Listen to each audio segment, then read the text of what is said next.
Hello student, welcome to Om coaching centre. तो आज हम स्टार्ट करने चल रहे हैं क्लास 12 का नया चैप्टर रासायनिक बलगत जो बहुत ही इम्पोर्टेंट है बोर्ड एग्जाम के पॉइंट ऑफ व्यू से। बहुत ही ज़्यादा इम्पोर्टेंट है। इसमें से लगभग 2-3 क्वेश्चन बोर्ड एग्जाम में पूछे जाते हैं और हर बार पूछे जाते हैं। आइए देखते हैं कि इस चैप्टर में कौन कौन से इम्पोर्टेंट टॉपिक हैं जो हमें पढ़ने हैं पूरे चैप्टर के अंदर।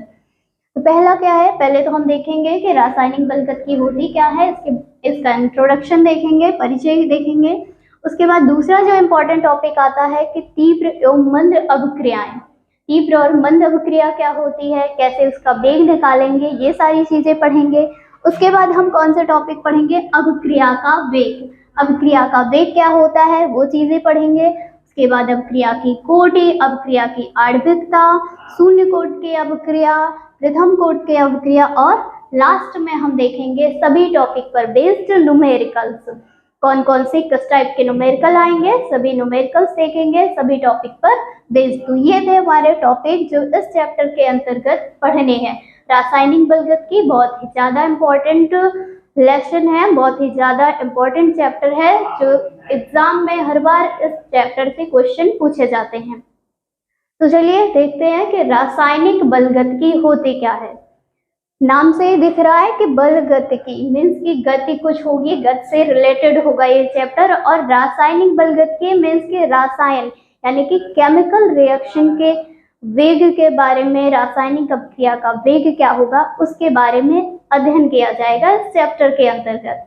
तो सबसे पहले देखते हैं कि रासायनिक बलगत होती क्या है। ये रसायन विज्ञान की शाखा होगी, वो भी भौतिक रसायन की शाखा होगी, जिसमें जो है हम किसी भी अभिक्रिया के वेग का अध्ययन करेंगे। किसी भी रासायनिक अभिक्रिया का वेग क्या होगा, अगर विभिन्न कारक यानी कि ताप, दाब, उत्प्रेरक इन सब में परिवर्तन किया जाए तो अभिक्रिया के वेग पर क्या फर्क पड़ेगा, ये सब हम किसके अंतर्गत अध्ययन करेंगे, रासायनिक बलगत की। तो रसायन विज्ञान की शाखा होगी, जाहिर सी बात है रसायन विज्ञान पढ़ना है। भौतिक रसायन की वह शाखा जिसके अंतर्गत हम अभिक्रिया के वेग का अध्ययन करते हैं, वो क्या कहलाएगी, रासायनिक बलगत की। अब रासायनिक बलगत में ही पढ़ेंगे कि अभिक्रिया के वेग में परिवर्तन कैसे होगा, यानी कि हम ताप बढ़ा रहे हैं तो अभिक्रिया के वेग में क्या फर्क पड़ेगा, दाब बढ़ाने से क्या फर्क पड़ेगा, उत्प्रेरक की उपस्थिति ली जाए तब अभिक्रिया के वेग पर क्या फर्क पड़ेगा और नहीं ले जाती है तो क्या होगा। ये सारी चीजें हम कहाँ पढ़ेंगे, रासायनिक बलगत के अंतर्गत। तो ये था इंट्रोडक्शन, यानी कि रासायनिक बलगत के अंतर्गत हमें पढ़ना क्या है कि जो है अभिक्रिया का वेग, मेन पूरा ओवरऑल देखा जाए तो अभिक्रिया के वेग का अध्ययन किया जाएगा रासायनिक बलगत के अंतर। सेकंड आता है जो दूसरा टॉपिक लिखा गया है, तीव्र एवं मंद अभिक्रियाएं। अभिक्रियाएं पता है, अभिकारक जब आपस में रिएक्शन करते हैं, मिलते हैं तो एक नया उत्पाद बनता है। पूरे प्रोसेस को क्या कहा जाता है, अभिक्रिया, रासायनिक अभिक्रिया कहा जाता है। अब यहाँ लिखा गया है कि तीव्र एवं मंद अभिक्रिया। अब ये क्या होता है, तीव्र अभिक्रिया किसे कहेंगे या मंद अभिक्रिया, तो ऐसी अभिक्रियाएं जो तत्क्षण हो जाती हैं, मीन्स के तुरंत पल भर में हो जाती हैं, जिसमें बहुत ही कम टाइम लगता है, वे सभी अभिक्रियाएं क्या कहलाएंगी, तीव्र अभिक्रिया कहलाएंगी। जैसे एग्जाम्पल क्या हो जाएगा, यहाँ से देखते हैं तीव्र एवं मंद अभिक्रिया। तो तीव्र अभिक्रिया ऐसी अभिक्रिया जो पल भर में हो जाती है, तत्क्षण हो जाती है, वो क्या कहलाएगी, तीव्र अभिक्रिया कहलाएगी। एग्जाम्पल क्या होगा, NaOH का रिएक्शन किससे करा दिया जाए, HCl से, बनेगा क्या, NaCl बन जाएगा और H2O बनेगा।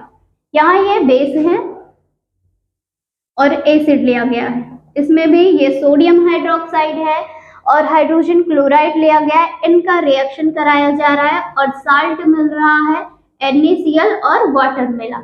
ये न्यूट्रलाइजेशन रिएक्शन होती है।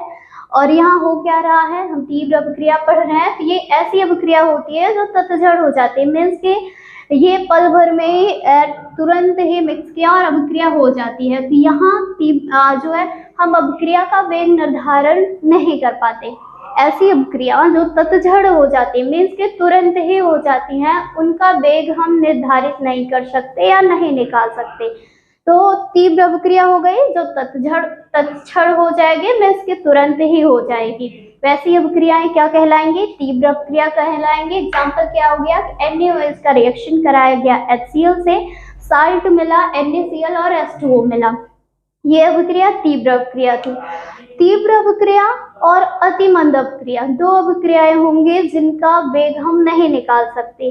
तीव्र अभिक्रिया बहुत ही फास्ट होगी जिससे हम उसका वेग निर्धारित नहीं कर पाएंगे, और लास्ट मीन्स की जो अतिमंद अभिक्रिया होगी, मीन्स की बहुत ज्यादा धीरे होगी, उसे होने में साल, 2 साल, 3 साल ऐसे लगते हैं, बहुत टाइम लगता है। वे अभिक्रियाएं क्या होती हैं? अतिमंद अभिक्रिया होती है। कुछ ऐसी अभिक्रिया होती हैं जिन्हें होने में काफी टाइम लगता है, वे सभी किसमें हो जाएंगी? अतिमंद अभिक्रिया। तो मंद अभिक्रिया और अतिमंद अभिक्रिया का वेग हम निर्धारित नहीं कर सकते हैं। हम केवल और केवल किसका वेग निकाल सकते हैं? जो अभिक्रियाएं होती हैं मंद अभिक्रिया। मंद अभिक्रिया कौन सी होगी? जिनका टाइम या होने का जो समय लगेगा वो तीव्र अभिक्रिया और अतिमंद अभिक्रिया के बीच में होता है। वे अभिक्रियाएं क्या कहलाती है? मंद अभिक्रिया कहलाती है। ये अभिक्रियाएं मंद गति से तो होती ही हैं, लेकिन अतिमंद अभिक्रिया से थोड़ा फास्ट होती हैं, थोड़ी जल्दी हो जाती हैं, तो वे मंद अभिक्रिया कहलाती हैं। और हम वेग केवल और केवल किसका निकाल सकते हैं? मंद अभिक्रिया का। तो दूसरा ये तो था कि तीव्र अभिक्रिया का एग्जाम्पल तीव्र अभिक्रिया थी। अतिमंद अभिक्रिया क्या हो जाएगी?